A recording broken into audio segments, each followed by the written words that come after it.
Hello everyone, welcome to you all. Myself, Dr. Saurabh Kose, working as Head and Associate Professor, Department of Pharmacy Practice, ISF College of Pharmacy, Moga, Punjab, India. Today we are going to discuss about the drug regulations in India. What are the present scenario and the future prospects?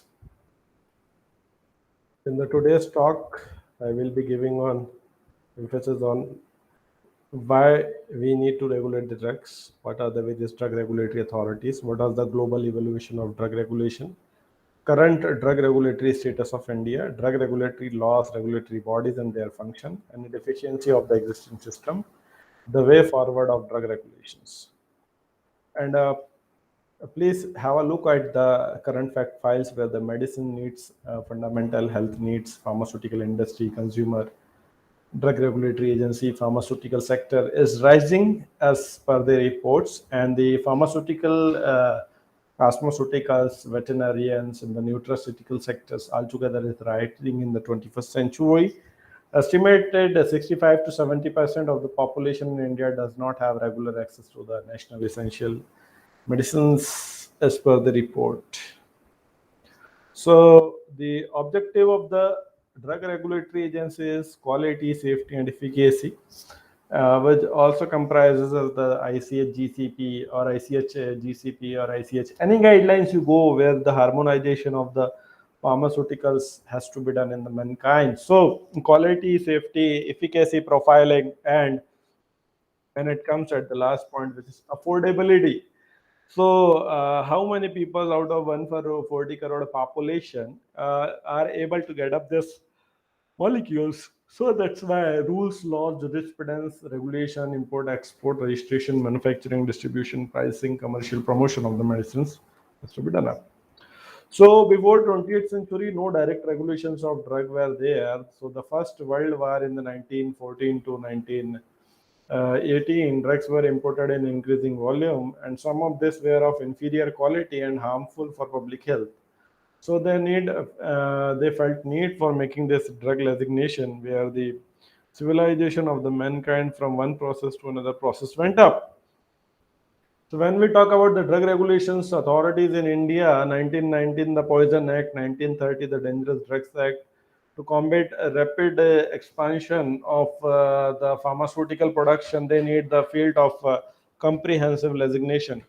So in the in 1931, Drugs Inquiry Committee under the chairmanship of late Colonel R.N. Chopra sir and suggested creation of drug control machinery at the center and all branches in all provinces. So the regulatory affairs comes up into the scene by that. Then in 1940, Drugs and Cosmetics Acts implementing the Lieutenant Colonel Chopra recommendations. And then in 1945, the drugs and cosmetics rules came up to give effect to the provision of this act. So right now in India, current regulatory framework, if we talk drug regulatory authorities and the drug regulatory laws are, we can say with each other, standing to see of how many kind of policies we require. If we talk about the Concerned Authority of India, Ministry of Health, then CDSCO, State Drug Control Officer, coming Indian Pharmacopoeia Commission, then the CCRS, then Ministry of Chemistry and Fertilizer, National Pharmaceutical Pricing Authority, then Department of Pharmaceuticals, Ministry of Science and Technology, Department of Biotechnology, Department of Ministry of Commerce and Industry, DOC, and particularly coming on to this parts Department of Pharmaceuticals, just last year back, this department has been established, where the DGHS or CDSCO, Central Drug Standard Control Organization, and Drug Controller General of India, we have a headquarter, zonal offices 4, sub-zonal offices 3, port offices 7, laboratories 6. So the central CDSCO and state CDSCO, central CDSCO have the laying down regulatory measures, amendments to acts and rules, laying down standards of drugs, cosmetics, diagnostics and services, marketing, authorization of new drugs, testing of drugs by central drug labs, publication of Indian Pharmacopoeia, monitoring adverse drug reaction. State Drug Control Office consists of licensing of drug manufacturing and sales establishments, licensing of drug testing laboratories, approval of drug formulations for manufacture, monitoring of quality of drugs, cosmetics manufactured and marketing in the state, pre and post licensing inspection, recall of substandard drugs.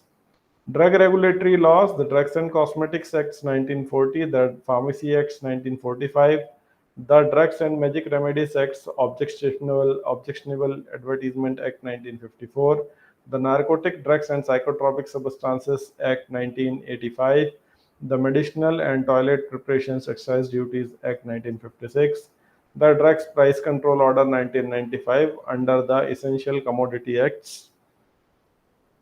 Other laws, which are the Industries Development and Regulation Acts 1951, the Trade and Merchandise Marks Acts 1958, the Indian Patent and Design Act 1970, the Factories Act, the Drugs and Cosmetics Act 1940, which provides the central designation to regulate import, manufacture, distribution, sale of drugs and cosmetics in the country. The Drug Technical Advisory Board, which is called as GTAB, the Central Drugs Laboratory, the Drugs Consultative Committee, which have 5 chapters, 145 rules, and various schedules, where the Schedule 8 is prescribed for making applications for license. Schedule B is fees for test of analysis by the Central Drug Laboratory or state drug laboratories. Schedule C or C1 is list of biological products or other special products whose import, manufacture, sale, or distribution are governed by a special provision. Schedule D is list of drugs that are exempted from certain provisions that are applicable to the import of drugs. Schedule D1, D2 is information and undertaking for registration certificate and to import bulk drugs. Schedule E is omitted. Schedule E1 is list of poisonous substances under Ayurvedic Siddha and Unani system. Schedule F is requirement for the functioning and operating of a blood bank and or for the preparation of blood components. Schedule F1 is provision applicable to the production of bacterial vaccines. Schedule F11 is standard for surgical dressings. Schedule F3 is standard for umbilical taps. Double F is for standard for ophthalmic preparations. Schedule G is for list of substances that are required to be used under medical supervision and which are labeled to be accordingly. Schedule H is list of substances that should be sold by retail only on the prescription of a registered medical practitioner. Schedule I is omitted. Schedule J is diseases or ailments which make a drug may not perpetrate or cure or make claims to prevent or cure. Schedule K is list of drugs that are exempted from certain provisions relating to the manufacturing of the drugs. Schedule L is omitted. Schedule M is GMP and requirement of factory premises, plants and equipments. Schedule MI is manufacturing of homeopathic drugs. Schedule MII is manufacturing of cosmetics. Schedule MIII is manufacturing of medical devices. Schedule N is list of minimum equipment for the efficient running of a pharmacy. Schedule O is standards for disinfectant fluids. Schedule P is life period of drugs. Schedule PI is pack size of drugs. Schedule Q is list of dyes, coloring agents, and pigments permitted to be used in cosmetics and soaps. Schedule R are standards for mechanical contraceptives. Schedule R1 is a standard for medical devices. Schedule S is for standards for cosmetics. Schedule T is GMP for Ayurveda, Siddha, and Unani medicines. Schedule U1 is particulars to be shown in manufacturing records. Schedule B is for standards for patent and proprietary medicines. Schedule W is omitted. Schedule X is list of drugs whose import, manufacture, sales, labeling, and packaging are governed by special provisions, whereas Schedule Y is omitted. So Schedule Y are the guidelines and format required to initiate the drug registration, manufacturing, importing clinical trials, which was amended on 20 January 2005, has 11 appendices and 6 rules. The Schedule Y, which tells up in the revised form, is application for permission, trial, approval, responsibilities of a sponsor investigator, informed consent is new, and ethical clearance is new. Human pharmacology phase 1, therapeutic exploratory trials phase 2, therapeutic confirmatory trials is phase 2, then Post-marketing trials phase 4, which is the newer one, especially studies bioanalytical bioequivalence, where they study in special populations, pediatrics, pregnant or nursing women, and the post-marketing surveillance. And in the Schedule Y 2005 revised data to be submitted along with the application to conduct clinical trials, import, manufacturing of new drugs for marketing in the country, information on active ingredients, physicochemical data, analytical data, monographic specifications, validations, formulations data, safety pharmacology, male fertility studies, allergenicity, hypersensitivity, samples, and testing protocols. Rule 122A, which is an application for permission to import new drug, which is B, the application for approval to manufacturing new drug other than the drugs classifiable under Schedule C and C1. Schedule D is permission to import or manufacture fixed dose combination. DA is application for permission to conduct clinical trials for new drugs or investigational new drug. DDA is the definition of clinical trial. Schedule E is definition of new drug. Appendices data to be submitted along with the application to conduct clinical trial, import, manufacturer of new drugs for marketing in the country. IA is data required to be submitted by an applicant for grant of permission to import or manufacture a new drug already approved in the country. Uh, Appendices 2 is the structure, contents, format for clinical study reports. Appendices 3 is animal toxicology, non-clinical toxicity studies. Appendices 4 is animal pharmacology. Appendices 5 is informed consent. Appendices 6 is fixed dose combination. Appendices 7 is undertaking by the investigator. 8th is ethics committee. 9th is stability testing. 10th is content of the proposed protocol for conduction of successful clinical trials. Schedule 11 is data elements for reporting of serious adverse event occurring in a clinical trial. So general registration practice initially IND, then marketing application, Schedule Y, clinical study, and then all the results which tell either it is a molecule is a new drug or not. If it is stating yes, it is new one, then marketing approval by DCGI, and then the state FDA manufacturing license as the new molecule is launched in India. So a new drug shall continue to be considered as new drug for a period of 4 years from the date of its first approval and its inclusion in the Indian Pharmacopoeia, which is earlier as per the section 22E. So now the industry and the CDSCO, Central Drug Standard Control Organization, their interaction place for the manufacturing, for the production, for the sales, marketing authorization, and better patient outcome. India is one of the preferred clinical research destinations where the rapidly growing pharmaceutical markets, highest number of US FDA approved plants, where the 50% lower capital cost, large patient pool, lower cost, skilled scientists. So it's a low cost haven in India where the molecules prefer to be a clinical research. But how much robust and well prepared our drug regulatory authorities are prepared for such situations in India?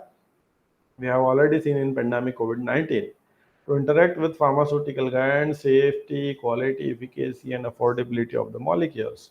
So, what are the various challenges to India? The Pharmaceutical Research and Development Committee report states that inappropriate staff at central and state level, disparity in licensing standards among states, proliferation of misbranded and irrational drugs, mainly FDC, so that the COCATE committee banned this FDCs, inadequate pharmacovigilance.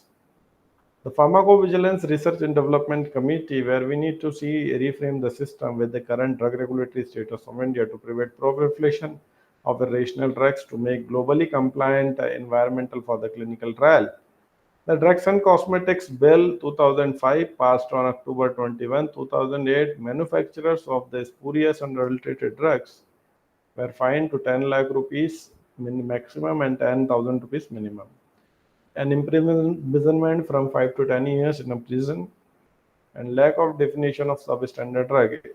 So what is the steps forward? Like drugs and cosmetics amendment bill has to come up with more amendments. National Biotechnology Regulatory Authority has to come up front. NBRA medical devices guidelines for manufacture and sale of safe medical devices. So Material Vigilance Program of India have been recently launched 3 years back, regulating clinical trials, guidelines to register CROs and trial conducted by them. So Clinical Trial Registry of India, CTRI, and the amendment of the Schedule Y, which are being proposed. So the proposed way of CDA, where in the line you see the central licensing efficiency and fully autonomous health ministry have taken. So Central Drug Association framework for DCI, additional drug control departments in charge in Indian system of medicines, where the alternative medicine system, Ayush, Ayurvedic, Unani, Siddha, homeopathic, and allopathic medicines. Where the foods and drugs Bhavan, early it will have 10 separate divisions, including Indian system of medicines.